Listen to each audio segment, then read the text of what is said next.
আসসালামু আলাইকুম ওরহমতুল্লাহ। প্রিয় বন্ধুরা, আশা করছি আল্লাহর রহমতে আপনারা সকলেই ভালো আছেন। প্রিয় বন্ধুরা, আজ আমরা জানব যে উপায়ে স্বামী স্ত্রীর সম্পর্ক অটুট থাকবে। সংসার জীবনে স্বামী স্ত্রী সুখ শান্তিতে বসবাস করতে চান, তবে সব সময় সুখে বসবাস করা সম্ভব হয় না। অনেক সময় মনোমালিন্যতা অশান্তি লেগেই থাকে। এর অন্যতম একটি কারণ হলো একে অপরকে মানতে না চাওয়া বা কেউ কাউকে প্রাধান্য না দেওয়া। শুধু সংসার জীবন নয়, পৃথিবীর অন্য যে কোনো ক্ষেত্রেও শান্তি শৃঙ্খলা অটুট থাকার পূর্ব শর্ত হলো একজন অনুসরণকারী এবং অপরজন অনুসৃত হওয়া।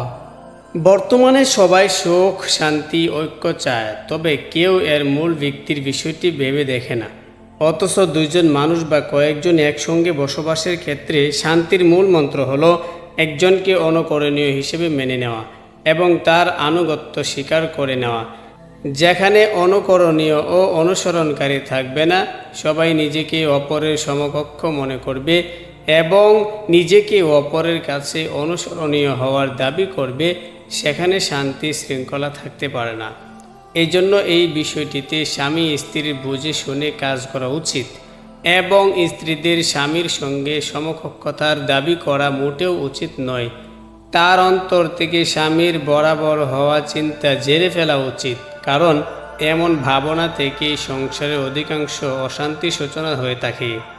পবিত্র কোরআনে আল্লাহ তাআলা বলেছেন, আর রিজালু কাওয়ামুনা আলান নিসাই বিমা ফাদ্দালাল্লাহু বা'দাহুম আলা বা'দ ওয়া বিমা আনফাকু মিন আমওয়ালিহিম।